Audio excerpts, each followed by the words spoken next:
കേട്ടല്ലോ, മര്യാദയെങ്കിൽ മര്യാദ, അല്ലെങ്കിൽ അവൾക്ക് കിട്ടിയതുപോലെ നിനക്കും കിട്ടും. ഇത് മറ്റവളോടും ഒന്ന് പറഞ്ഞേക്ക്.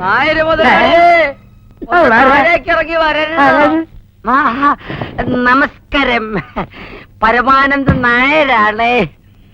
എനിക്കൊന്നുമില്ലേ, പിച്ചക്കാരൻ, എരപ്പാളി. എന്റെ രാമൻ നായർ മുതലാളിക്ക് എല്ലാം ഉണ്ട്. വലിയ bungalow, car, bus, hotel, blade company, ഇപ്പതേ ഒരു തെലുങ്ക് ഗർഭവും. ദൈവം ഉണ്ടടോ നക്കിയ നായരെ. അന്ന് താൻ എന്നെ ഇവിടെ നാട്ടിറക്കി, ഇന്ന് തന്നെ ആട്ടാൻ ദൈവം എനിക്കൊരു ഗർഭം തന്നു. ആനന്ദടോ കുരിശി തറച്ച വാരി നിൽക്കുന്നത്. തന്റെ കാറ്റ് പോയോ?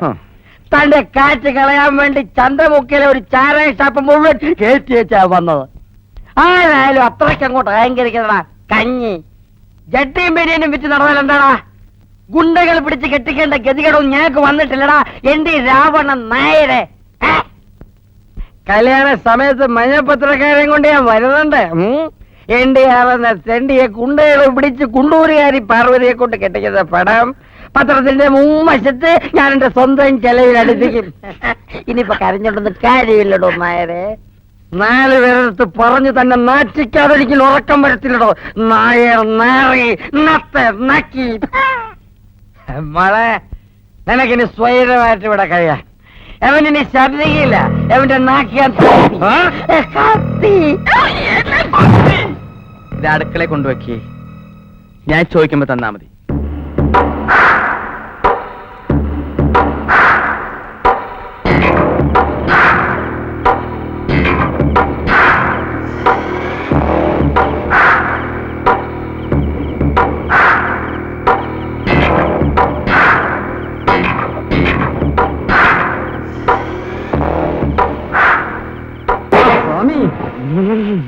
പിടികിട്ടി.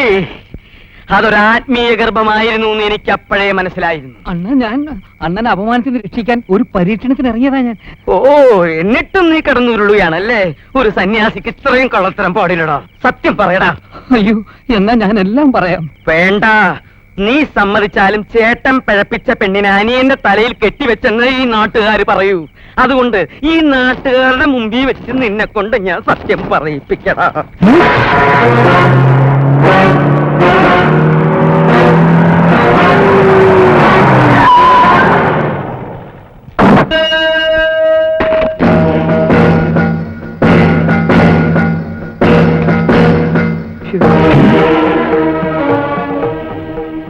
തിരുമേനി അകത്തേക്ക് വന്നാട്ടെ.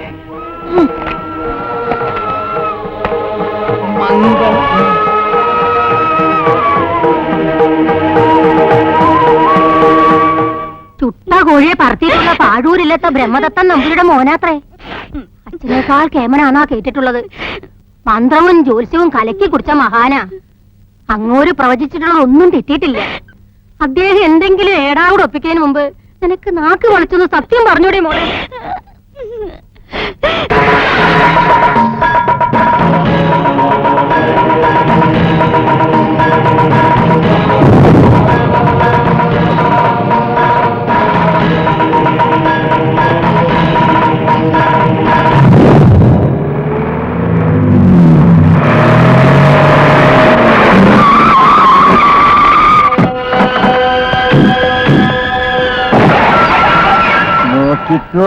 ഇമ്പച്ചിയുടെ പൊടി പോലും കാണത്തില്ല.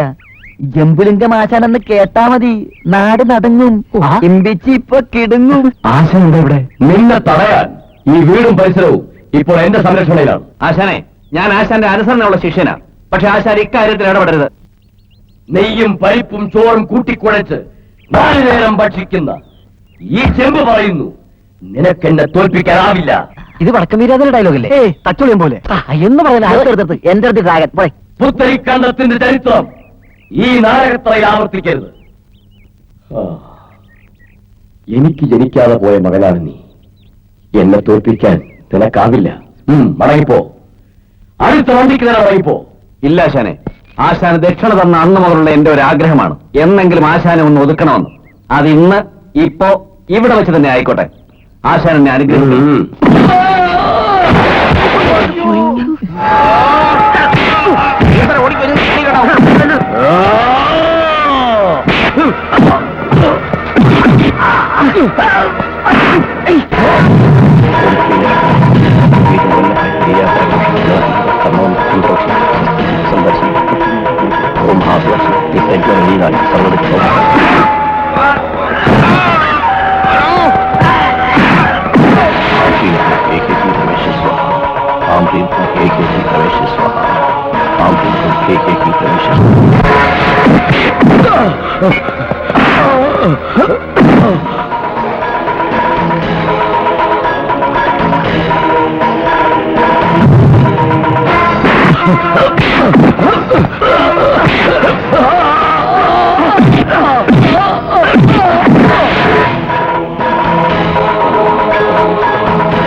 കളരി പരമ്പര ദൈവങ്ങളാണ് എനിക്ക് എന്റെ തടി കാണുമല്ലോ. സാക്ഷാൽ ഉണ്ണിയാണെന്ന് പറഞ്ഞാൽ ഞാൻ നിൽക്കില്ല. അമ്മോ, അയ്യോ, ഇതെവിടെ നീ പോസ്റ്റ് ഇങ്ങോട്ട് വരുമ്പോ ഇല്ലായിരുന്നല്ലോ.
ബോക്സിംഗ് ബോക്സിംഗ്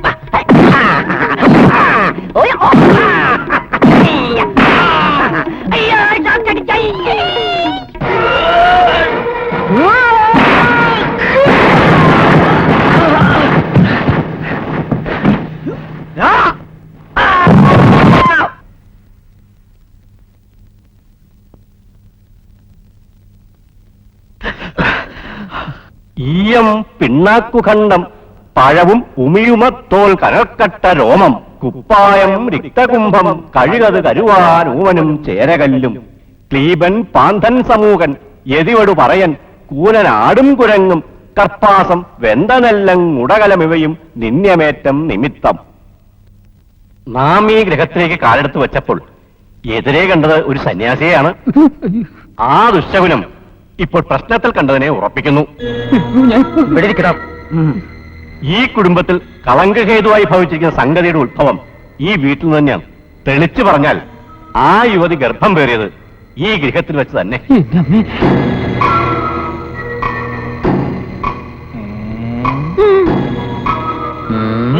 കാരകോ ഭാവനാശസ്യ എന്നാണല്ലോ പ്രമാണം. കാരകൻ അതിൻ്റെതായ ഭാവത്തിൽ നിന്നാൽ ഭാവത്തിന് തന്നെ നാശം.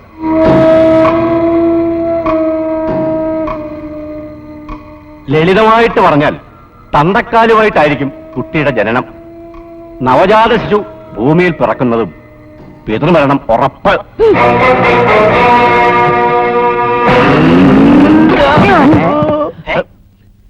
എടാ ഭയങ്കര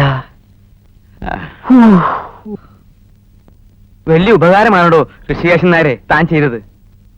ഒരു നാടകം കളി കൊണ്ട് എനിക്കുണ്ടായ അപമാനത്തിൽ നിന്ന് കരകയറാൻ വേറൊരു നാടകം കളിച്ചേ പറ്റൂ. അതുകൊണ്ടാ തന്നെ ഈ വേഷം കെട്ടിച്ചത്. ഏയ് സാരമില്ല. ആ ഗർഭത്തിന്റെ അവകാശി എന്ത് ചെയ്യണം വക്കീലേ? കുട്ടിയുടെ ജനനം വരെ കാക്കണ്ടെന്നാ എന്റെ ഒപ്പീനിയൻ.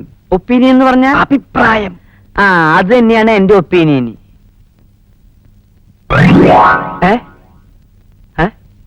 എവിടെ എവിടെ ആ സാമദ്രോഹി പോയി പിടിക്കാനെ സാരഥി സാരഥി സാരഥി സാരഥി ഇവിടെ ഒന്നും കാണുന്നില്ല. നിങ്ങളൊന്നും തരേണ്ട, ഞാൻ ഇവിടെ ഉണ്ട്. ആരും കേറി വരരുത്. ഒയ്യോ പിടിക്കണവനെ. ഇങ്ങോട്ട് കേറി വരരുതെന്നാ പറഞ്ഞത്. ഞാനിപ്പോ ചാടും. ഓക്കരത്തരം കാണിച്ചിട്ട് ഭീഷണിപ്പെടുത്തുന്നോളാം. നിന്നോട് മര്യാദയ്ക്ക് ഇവിടെ ഇറങ്ങി വരാനാ പറഞ്ഞു. അത് പള്ളിയിൽ പറഞ്ഞാ മതി. ഇറങ്ങി വന്നാൽ നിങ്ങൾ എല്ലാരും കൂടെ എന്നെ തല്ലിക്കൊല്ലൂലേ? അതിലും വേണം ചാടി ചാവുന്നതാ. ചാടരുത് സാരഥി. മനുഷ്യ ജീവിതം അങ്ങനെ പാഴാക്കി കളയാനുള്ളതല്ല. ഇവർ നിന്നെ തല്ലിക്കൊന്നാൽ എനിക്ക് വാദിക്കാനൊരു കൊലക്കേസെങ്കിലും കിട്ടും. അതുകൊണ്ട് നീ ധൈര്യമായിട്ട് ഇറങ്ങി വാ. ഇറങ്ങി വരാം. വന്നാ മുതൽ എനിക്ക് മാപ്പ് തരോ? തരില്ല. ഇല്ലേ? ഇല്ല, ഞാനിപ്പോ ചാടും. നാരായണ നാരായണ നാരായണ നാരായണ. 10, 9, 8, 7. ഞാനിപ്പോ ചാടുവേ. 6, 5, 4, 3. അയ്യോ മുതലാളി, 0. ചേട്ടാ അഭിനയം കാണിക്കല്ലേ. ചേട്ടൻ ഇങ്ങോട്ട് ചാടി എന്തെങ്കിലും പറ്റിയ നമ്മുടെ കുഞ്ഞിന് പിന്നെ ആരുണ്ട്? നിന്റെ മേലെ ഞാൻ വീഴാതിരിക്കണമെങ്കിൽ നീ മാറി നിൽക്ക്. ഞാൻ ചാടട്ടെ. ഇത് ഞാൻ തീരുമാനിച്ചതാ. ഇതിന് മാറ്റമില്ല. ചേട്ടാ ചാടില്ലേ? ചാടും. ചായക്കടക്കാരന്റെ മക്കൾക്കും ഒരു ചാൻസ് കൂടി തരാം. ഇനി ഒരു ചാൻസ് ഞാൻ തരില്ല. 1, 2, 3, 4, 5, 6, 7. അച്ഛൻ ഇങ്ങനെ അനങ്ങാതെ നിന്നാണ് എങ്ങനെ? ഞാൻ പിന്നെ അങ്ങോട്ട് ഞാൻ ചാടും. ചാടുവേ. അതുപോലെ ചെയ്യുന്നോ? നീ ഇറങ്ങി വാ സാരഥി. നിങ്ങളുടെ കല്യാണം ഞാൻ നടത്തി തരാം. ഉറപ്പാണോ? ഉറപ്പ്. ഇമ്പിച്ചിൽ നിന്ന് മുതലാളി ഞങ്ങളെ രക്ഷിക്കോ? രക്ഷിക്കാം. എങ്ങനെ വിശ്വസിക്കാം? മരിച്ചുപോയ എന്റെ ഭാര്യയെയും മരിക്കാത്ത എന്റെ ഈ 2 മക്കളെയും മരിച്ചുപോയ എന്റെ ഭാര്യയെയും മരിക്കാത്ത 2 മക്കളെയും സാക്ഷി നിർത്തിക്കൊണ്ട് ഞാൻ പറയുകയാണ്, നിങ്ങളുടെ കല്യാണം ഞാൻ നടത്തി തരാം. എന്നാ ഞാൻ വരാം. വേഗം വാ. ധൃതി വെക്കല്ലേ. കെട്ടെന്ന് അഴിക്കട്ടെ. കേട്ടോ? എന്ത് കെട്ട്? വീഴാതിരിക്കാൻ സേഫ്റ്റി കരയിൽ ഒരു കെട്ട് ഞാൻ കെട്ടിട്ടുണ്ട്. അതൊന്ന് അഴിക്കട്ടെ. എടാ അയ്യോ, ഞാനെന്തേത്? ഞാനല്ല, അവനാ. ഓടിനൊരു ഗ്രിപ്പില്ലേ?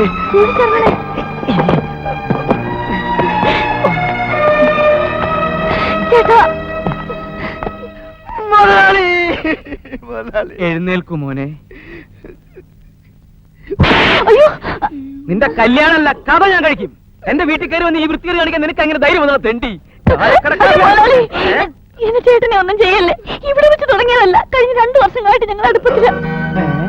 അതെ മുതലാളി, ഇവളുടെ ആങ്ങൾ ഇമ്പിച്ചേ ഭയന്ന് ഞങ്ങൾ ഇത് ആരോടും പറയാതെ ഒളിച്ചു വെച്ചതാ. അപ്പോഴാണ് മുതലാളിക്ക് ഒരു അമ്മായി അമ്മയെ വാടകയ്ക്ക് വേണമെന്ന് വക്കീൽ എന്നോട് പറഞ്ഞത്. പാർവതി അവളുടെ വീട്ടിൽ നിന്ന് മാറ്റി നിർത്താനും ഞങ്ങൾക്ക് ദിവസവും തമ്മിൽ കാണാനും ഒരു അവസരമായല്ലോ എന്ന് ഞാൻ കരുതി. എടാ ബുദ്ധിമാനെ, നീ എന്നെ പോലെ ഒരു ബലിയാടാക്കി കളഞ്ഞല്ലോടാ. പിന്നെ എല്ലാവരെയും വിറപ്പിക്കണ മുതലാളി ഒന്ന് വിറച്ച് കാണാലോ എന്ന് ഞാനും ആഗ്രഹിച്ചു. അത് വാസ്തവം. ഏത് തൊഴിലാളിക്കും അവന്റെ മുതലാളിയോട് അങ്ങനെ ഒരു വികാരം തോന്നും. അത് ലോക തത്വ. തെറ്റാണ് ചെയ്തതെങ്കിലും എനിക്ക് മുതലാളിയോടൊരു അപേക്ഷയുണ്ട്. ഇനിയെങ്കിലും മക്കളെയും മരുമക്കളെയും ശത്രുക്കളായിട്ട് കാണരുത്. തന്നുടെ മകനും തന്നോളം വളർന്നാൽ താനെന്ന് വിളിക്കണം. എൻഡിആറെ, നിങ്ങൾ ഒരിക്കലെങ്കിലും ഇവരുടെ വളർച്ച അംഗീകരിച്ചിട്ടുണ്ടോ? ഇല്ല, ഞാൻ സ്വീകരിച്ച മാർഗം ശരിയായില്ല. എന്റെ ചിറകിന്റെ കീഴിൽ ഒതുക്കി നിർത്തിയിരുന്നുകൊണ്ടാ നിങ്ങൾക്ക് ഇതുവരെ ഒന്നും ആകാൻ പറ്റാഞ്ഞത്. നിങ്ങൾ പറക്കണം, പലതും കീഴടക്കണം. അതാണ് അച്ഛന്റെ സന്തോഷം. അച്ഛനെ ഞങ്ങൾ ഒരുപാട് വേദനിപ്പിച്ചിട്ടുണ്ട്. അച്ഛൻ ഞങ്ങളോട് ക്ഷമിക്കണം. ഏതായാലും സംഭവിക്കാനുള്ളത് സംഭവിക്കുകയും കലങ്ങി തെളിയുകയും ചെയ്തു. ഇനി ഇവരുടെ കാര്യത്തിൽ ഒരു തീരുമാനം എടുക്കരുതോ? കല്യാണം നടത്തി കൊടുക്കാമെന്ന് മുതലാളി സമ്മതിച്ചതാ. അതിനെന്താ വിഷമം? അടുത്ത നല്ലൊരു മുഹൂർത്തത്തിൽ ഇവരുടെ കല്യാണം നടക്കും. ഈ അവതാരത്തിന് ജന്മം നൽകിയ ഇവന്റെ അമ്മയെയും ഇവനെയും ഒതുക്കുവാൻ ഓളങ്ങോട് വന്ന് ജഗദീശ്വരൻ നിനക്ക് ശക്തി തരട്ടെ.